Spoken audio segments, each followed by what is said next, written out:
Il est 19h, tu viens de rentrer du taf et là t'es crevé. Du coup, t'as qu'une seule envie, c'est de te poser dans ton canapé ou dans ton lit et de prendre ton téléphone pour traîner 5 minutes sur TikTok.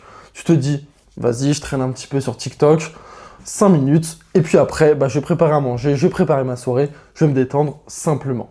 Le problème, c'est que tu commences à traîner sur TikTok, et là, au bout d'une heure, tu te rends compte que ça fait justement 1 heure que tu traînes sur l'application. Mais pourquoi ? Pourquoi ça nous arrive ? Pourquoi on est si accro aux applications, aux écrans ? Ça, c'est un problème que j'ai expérimenté pendant des années. Un problème factuel dont j'étais conscient, je savais que j'étais accro aux écrans, je faisais même des vidéos sur YouTube avant sur ça, et pourtant je continuais à être accro aux écrans. J'ai enchaîné les soirées, à traîner sur TikTok, à traîner sur Insta, à traîner sur n'importe quoi, pour éviter de faire les tâches principales. Mais à un moment donné, j'ai eu un déclic, c'est-à-dire qu'un soir, j'avais le téléphone dans la main, et je me suis dit, j'en peux plus, je le jette, je passe à autre chose. Comment faire pour me débarrasser définitivement de cette mauvaise habitude ? Déjà pour commencer, j'aimerais que tu te rendes compte que tu n'es pas le seul à être dans cette situation-là. Je l'ai été par le passé, tu l'es toi-même, et sache que 97% des Français se considèrent trop devant les écrans, soit quasiment la totalité. Et pire, 53% des Français considèrent qu'ils perdent la notion du temps devant les écrans. Ça veut dire que plus de la moitié des Français savent qu'ils veulent regarder 5 minutes leur téléphone pour qu'au final, ils restent 1 heure dessus, si ce n'est plus. Parfois 2 heures, parfois 3 heures, parfois tu passes tout ton temps dessus parce que c'est une période où tu es stressé, une période où tu n'as pas envie de bosser, peut-être c'est une période où tu te sens mal tout simplement. Plus tu es dans une situation critique, plus tu vas être amené à fixer les écrans pendant des heures et des heures. C'est finalement un cercle vicieux parce que ça te pousse dans les moments où tu n'es pas bien à les utiliser encore plus. Et l'impact, il est réel. Manque de concentration, perte de temps, perte de focus, fatigue, l'impression qu'on n'arrive plus à bien dormir et juste simplement l'impression de perdre du temps. Je suis sûr que ça t'est déjà arrivé de dire « Ah non, j'ai pas le temps, je pourrais pas faire ça ce soir. Ah non, on peut pas se voir ce soir parce que j'aurai pas le temps. Ah non, je vais pas pouvoir aller à la salle de sport parce que je vais pas avoir le temps. » En fait, tu as le temps. C'est simplement que ce temps-là, tu le prends pour autre chose. Les écrans. Quelque chose d'inutile, quelque chose que tu pourrais faire 5 minutes dans ta journée. Traîner sur les réseaux, regarder les informations, ça prend 15 minutes max dans la journée, pas plus.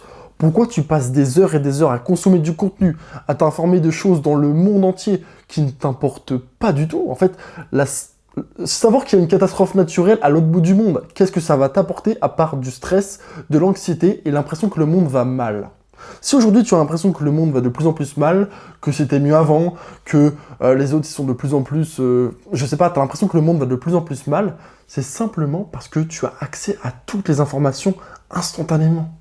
Tu vas sur TikTok, tu as de l'info, tu vas sur la télévision, tu as de l'info, et tu peux tout voir en temps réel. Le vrai souci à l'heure actuelle, c'est que tu ne maîtrises pas ce que tu consommes. Tu prends ton téléphone quand tu as envie de te détendre, mais la seule chose que tu fais, c'est perdre du temps.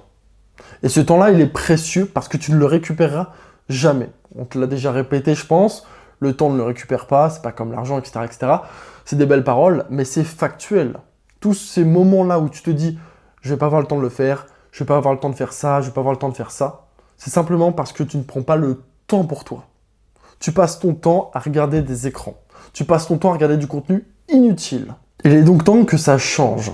Et heureusement, tu es tombé sur la bonne vidéo parce que je vais te proposer des solutions concrètes qui m'ont permis moi-même, des choses que j'ai appliquées sur moi et qui m'ont permis à l'heure actuelle de réduire mon temps d'écran à seulement 1h30 par jour.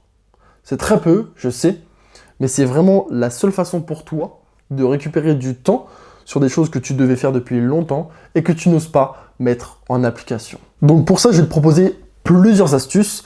La toute première que j'ai notée, c'est de désactiver tes notifications non prioritaires. C'est-à-dire que si ce n'est pas des messages de personnes importantes, si ce n'est pas des mails que tu dois recevoir, tu supprimes tout. Les notifications d'applications qui ne te servent à rien, les notifications de listes de courses, en fait, peu importe, toutes les notifs, tu les supprimes, tu n'y gardes rien dans ton téléphone. À quoi ça te sert de recevoir des notifications de mec qui vient de poster une vidéo sur YouTube ? À quoi ça te sert de recevoir une notification d'une promotion qu'il y a chez Nike ? On n'en a rien à foutre. Tu supprimes toutes les notifications qui sont dans ton téléphone si elles ne sont pas nécessaires. Ensuite, seconde astuce, c'est que tu supprimes les applications les plus chronophages, celles sur lesquelles tu passes le plus de temps. Ça commence par TikTok, et également Instagram. Ça peut paraître radical, mais on n'a rien sans rien. Si aujourd'hui tu ne supprimes pas TikTok, si aujourd'hui tu ne supprimes pas ces applications-là qui te bouffent du temps, te poussent à aller dessus même si tu n'as pas envie, tu es obligé de les supprimer. Si aujourd'hui tu ne maîtrises pas ta consommation, tu es obligé de le supprimer. Personnellement, j'ai toujours TikTok, j'ai toujours Instagram, mais pendant un temps, j'avais supprimé ces applications-là pour me recentrer sur moi.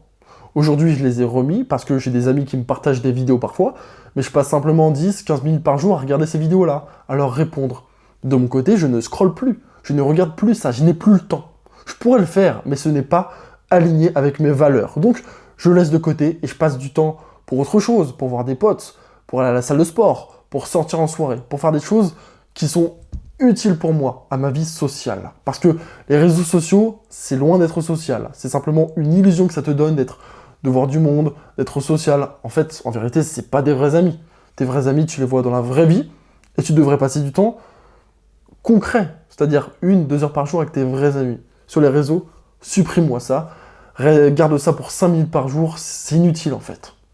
Moins tu passes de temps sur les réseaux, plus tu passes du temps dans la vie réelle. Et crois-moi, ça n'a rien à voir. Ensuite, troisième astuce que j'ai notée, c'est de prévoir des plages sans téléphone. C'est-à-dire que soit tu mets le mode avion, ou si tu es vraiment accro, c'est que tu vas mettre ton téléphone dans une autre pièce, dans une boîte fermée. Par exemple, si tu as une boîte de mouchoirs chez toi, qui est vide, tu enlèves tous les mouchoirs, tu mets ton téléphone dedans, et tu sais que si ton téléphone il est là-dedans, tu n'as pas le droit d'y toucher. Ok ? Tu mets dans une autre pièce, fais en sorte que ce soit compliqué d'accéder à ton téléphone. Plus c'est compliqué, plus c'est fastidieux de faire une chose, plus ça devient facile pour toi de l'éviter.